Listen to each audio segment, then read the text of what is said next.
This is the moment that shifted everything. Whereas Robyn basked in the opulence of her Flagstaff compound, a bastion of riches and isolation, Janelle Brown huddled in stark contrast within her small rental house, sweltering under the Arizona sun. Her kitchen was quiet save for the muted whisper of printed bank statements. Janelle remained motionless, like a boulder beneath the weight of deception. Every line of paper reaffirmed what she had feared for so long, but did not want to realize. She followed a highlighter along one incriminating entry. Land taxes, $138,000 taken out by Cody Brown. Her stomach fell through her. The county had already verified the worst. The taxes hadn't been paid, the land was still unpaid for, and the money, finito. Her fingers shook as she picked up her phone. She opened the family group chat from years ago, a place that was full of love and emojis, now silent and cold. She wrote, "Cody, we need to talk. I know what you did. Send. Hi everyone, welcome back to Sister Wives Daily. Don't forget to hit that like button and subscribe, because what's about to go down you don't want to miss." At that very second, within Robyn's tastefully arranged living room, Cody sat on the couch with a vacant expression. A cold coffee, half full in a mug, sat next to him on the table. Unopened bills stacked high before him included late notices, debt collectors, and even a foreclosure notice. Robyn moved about the kitchen, acting as if she was cleaning up while actually eavesdropping. Her anxious energy permeated the air. "Just give me more time," Cody whispered. Robyn halted. "I figured Janelle had that." "She should have," Cody snarled defensively. Robyn narrowed her eyes. "She hasn't paid anything since March."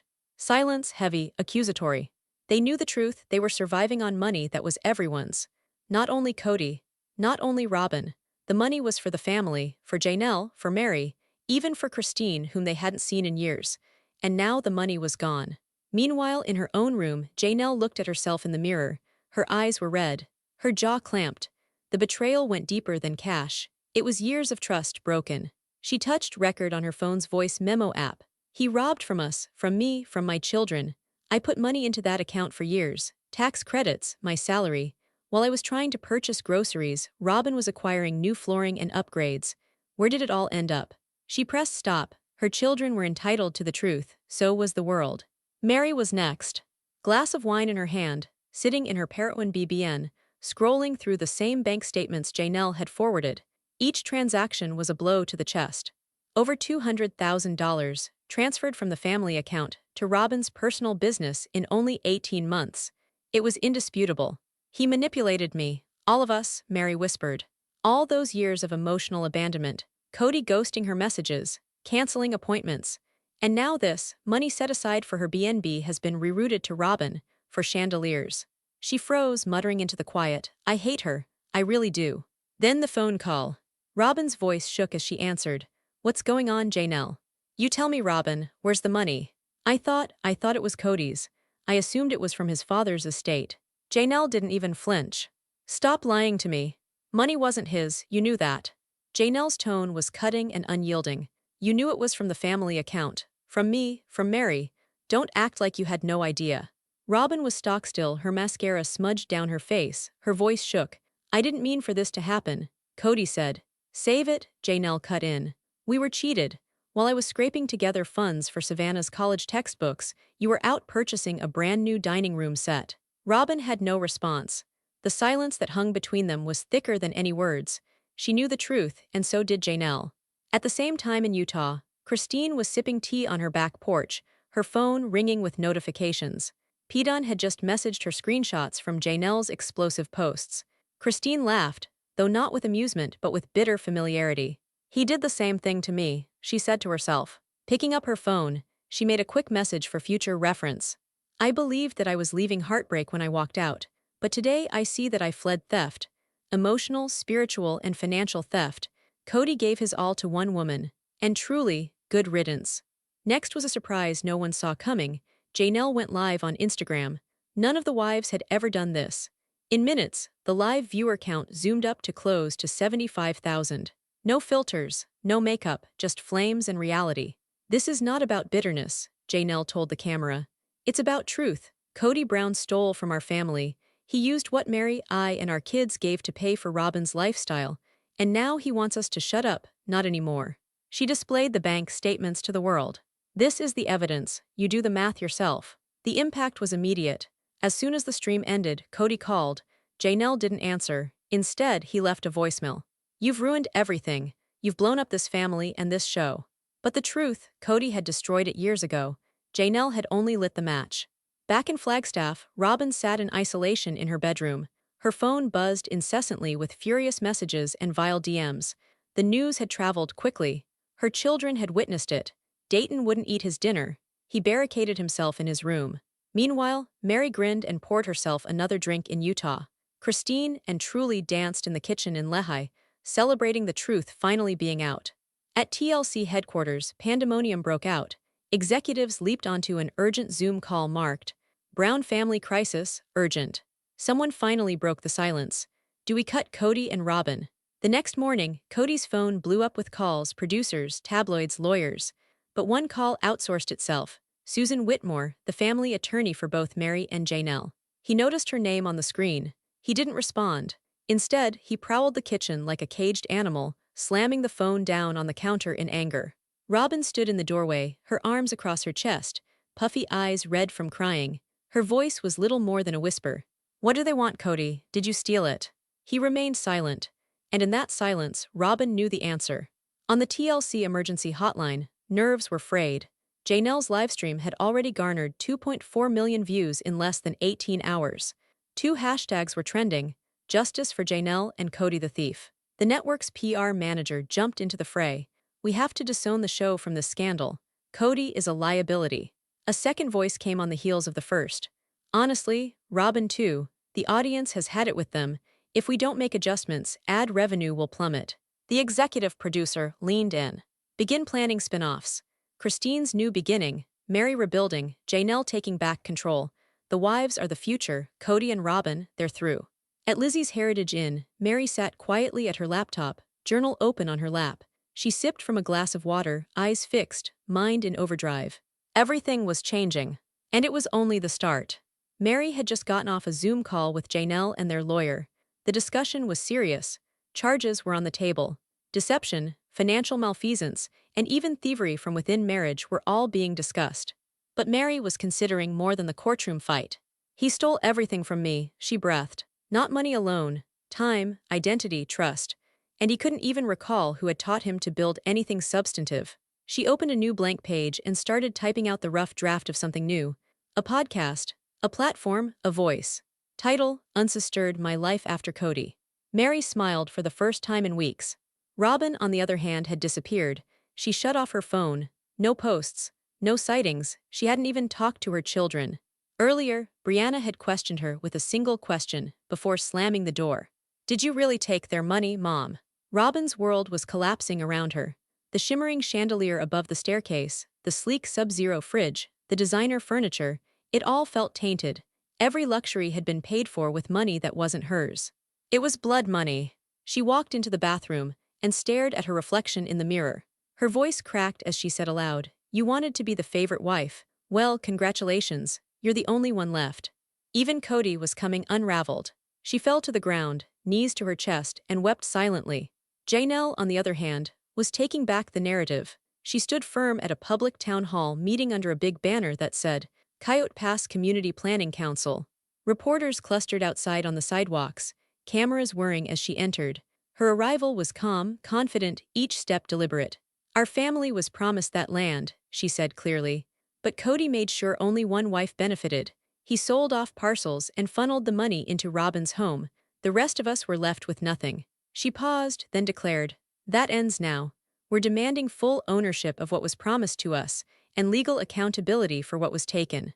The room rose to its feet in applause. Strangers stood with her. She was no longer a sister wife. She was a leader. In Flagstaff, Cody paced in his driveway, yelling into his phone. "You think I'm afraid of a lawsuit?" he bellowed. "They lived off me for years. I built this family what it is. I deserve credit." But no one was paying attention anymore. Not the neighbors. Not his kids. Not TLC. Not even Robyn. He glanced around. The street was vacant, vacuous, and desolate. Then someone yelled from across the sidewalk. "Hey Cody, how's broke and lonely feelin'?" they said. Laughter erupted. He slammed the door to his place and stormed back inside. Days later, the real case showed up. Cody checked his mailbox and found a beige envelope. No return address from Janelle, not Mary either. It came from the Arizona-respected law firm, Whitmore and Gray LLP. Inside was a civil lawsuit, filed together by Mary and Janelle Brown. The accusations were weighty: deceit, breach of fiduciary duty, theft of family money, emotional harm. More than 80 pages of proof were attached: bank statements, family account books, text messages, and even behind-the-scenes TLC documents detailing how Cody had skimmed filming bonuses for Robyn. As he turned the pages, Cody's hands shook. His name wasn't merely mentioned. It was picked apart, laid bare, and made public. "They're trying to kill me," he grumbled. "They want to wipe me out of the family." In the corridor, Robyn stood frozen, clutching her own copy of the complaint. Her eyes swept the text, and there it was. Her name under co-beneficiary. She wasn't just bound to Cody. She was bound to the repercussions. She was no longer outside looking in. Christine Brown had walked directly into the tempest. A black sport utility vehicle pulled up in front of the Flagstaff courthouse under the desert sun. As she stepped out of the vehicle, Christine stood there, focused, composed, and drawing attention. Her hair was pulled back, sunglasses were covering her eyes, and her attire exuded subdued authority. By her side was a sober-looking Truly, holding a folder marked "Estate Questions." Though Christine hadn't been named in the legal documents, yet her presence said it all. She had arrived not just in support of Janelle and Mary, but to confront Cody face to face for the first time since those damning financial disclosures. Before stepping inside, she sent a text to Janelle. "Let him know, we're not afraid anymore." Janelle met her eyes, gave a firm nod, and the two walked in together. Inside, Cody was not prepared for what was to follow. Meanwhile, at home, Robyn got her own surprise. By herself in the living room, Robyn sat rigidly while Cody rampaged throughout the house, shouting into the phone, attempting to get some lawyer who would hear her. Then, a knock at the door. Dayton came back a few minutes later with a single envelope. It wasn't an ordinary letter. It was addressed by hand. She ripped it open with shaking hands. A letter from the legal team of her former husband inside. "We are reinitiating the inquiry into the legality of Cody Brown's position as adoptive parent and fiduciary guardian of the minors during times of financial misappropriation, because of outstanding custody and financial inconsistencies regarding the adoptions of Dayton, Aurora, and Brianna." Robyn's fingers went icy. If it turned out that there was fraud involved in the adoption process, the court would be able to strip Cody of his legal status as their adoptive father. Her world, already shaken, started to fall apart. And it wasn't just the adults talking out now. The kids started taking sides. Michael T. and P-Dunn went live on Instagram from Utah, talking openly about the lawsuit. Michael's voice was steady, his eyes stern. "The world needs to know. It wasn't just favoritism. Robyn leaned on our mothers for comfort, support, and silence." P-Dunn interrupted with a smirk. "This isn't just polygamy anymore. This is becoming a true crime docuseries." Even Gwendolyn, previously quiet, spoke her mind. "I wouldn't care if he's taken off the show. He already cut us out years ago." Then came Cody's tipping point, on camera. TLC was prepared to do a standard confessional on the Coyote Pass property, but what they got was Cody's full breakdown. Under the hot sun, wind blowing across the dusty lot that had once represented his aspirations, Cody sat in a folding chair, eyes crazy. Cameras rolled. "They lied to me, all of them. After everything I gave, I'm the bad guy." He leapt up, pacing frantically, yelling into the air. "I created this family, I protected them. I chose Robyn because she was loyal." Then in rage, he threw gravel across the lot, knocking over the tripod. Sweat and tears streamed down his graying beard as his rage cracked his voice. "I'm not the bad guy." The crew was paralyzed. No one said a word. The camera didn't stop. Within 48 hours, the video would be leaked, and the internet would ignite. But quietly, in the background, Mary had already acted. A week later, she sat down with an investigative reporter who worked for a famous true crime podcast. In her pocket, a flash drive. "I've kept records," she stated matter-of-factly. "Bank statements, journals, emails, for years. I didn't know why, I just never trusted him." The journalist blinked in astonishment. "This is more than a family breakup. This is white-collar crime." Mary nodded. "Right, and I'm ready to talk." Then Robyn broke her silence at last. 3 days later, she posted a video from her dark bedroom. No makeup, no filters, just the truth. Her voice shook. "I didn't know what Cody was doing financially. I didn't ask. I should have. I thought he loved us just as much as we loved him, so I let him do everything. But I was wrong." Her red and puffy eyes fixed on the camera. To Janelle, Mary, and Christine too, I'm sorry. I'm not asking for forgiveness. I just didn't want it to end like this. And this was only the start. Millions watched Robyn's apology video, but the comments were brutal. It's too late. You let it happen. You're just as guilty. Public sympathy quickly faded, and just as the backlash reached its peak, the real drama shifted into the courtroom. Inside, the stillness was punctuated only by the ticking of a wall clock. Cody Brown occupied the defense table, his former proud demeanor giving way to slumped shoulders and empty eyes. His beard was uncombed, his vitality was spent. Next to him, Robyn sat pale and shaky, her fingers tightly clenched in her lap. Then the doors swung open. Christine Brown appeared, self-contained, resolute, and clad in a dominating power blue blazer. Her lawyer accompanied her. She didn't glance at Cody, not once. She sat down at the witness stand and drew out one document, a notarized account of all the promises, all the offers of cash, all the cunning threats Cody ever uttered about her stake in Coyote Pass. The judge addressed her. Miss Christine Brown, would you like to say anything before your statement is entered into the record? Christine rose. Yes, Your Honor. I'm speaking not for myself but for my daughters, and for every woman whose mother gave everything for a man who never saw her as his equal. I never had financial security. I was shamed for wanting fairness. I was fed lies dressed as loyalty. Cody snorted derisively, taunting her. Christine stood to face him with icy determination. You stole our futures, Cody, and now you get to live with the backlash. Meanwhile, back in the States, Robyn had an unexpected email waiting for her. The subject line read, Urgent contract review required. It was from the TLC legal department. The producers had come to a final verdict. As of now, Robyn Brown was being taken off all future episodes of Sister Wives and associated online content. If so, ongoing legal matters, negative public reaction, and substantiated financial improprieties. Her hands shook as she read, but the letter wasn't finished.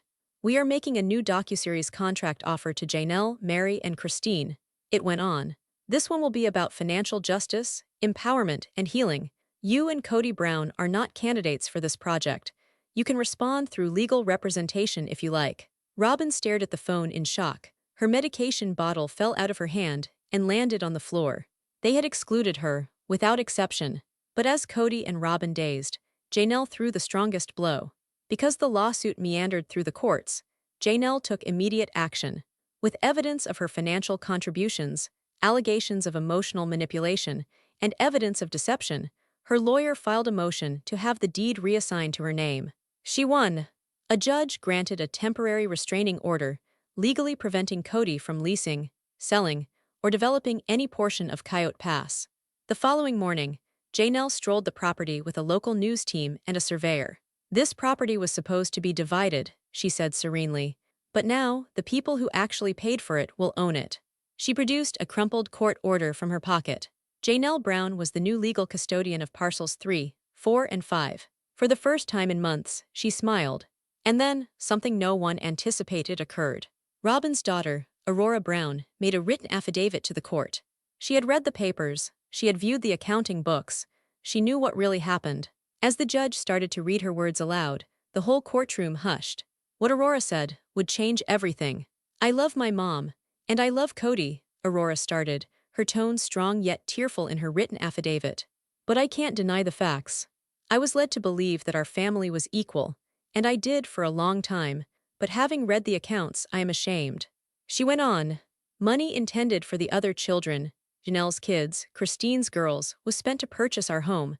That's not ethical, and I do not want to be involved in something founded upon deceit. If Cody did not do our adoption correctly, the court needs to know. The face of Cody went white. Robyn gasped aloud in court. Aurora's testimony, now part of the court record, struck harder than anyone anticipated. But it wasn't finished. Hours later, the web went wild. A raw, unedited video of Cody's Coyote Pass meltdown, the one TLC had vowed never to air, was posted on the internet. The clip had Cody screaming at the producers in fury. I never should have married Mary. Christine was a mistake. Janelle was just a placeholder. The only one who cared was Robyn. Then came the knockout punch. He was caught shredding the plans for their dream home in Coyote Pass, yelling, "This land is cursed." In a matter of hours, the video went viral. All the big platforms picked it up, and in a day, the hashtag #CancelCody trended globally. Three big sponsors dropped TLC's online store, while the public rallied around the ex-wives instead. Support poured in for TLC's new spin-off all about Janelle, Mary, and Christine. Fans cheered, calling it justice at last. Want to be in the know about all of what's going on next? Leave your comments below, and be sure to subscribe to our channel for all the latest updates as this scenario keeps developing. Thanks for watching.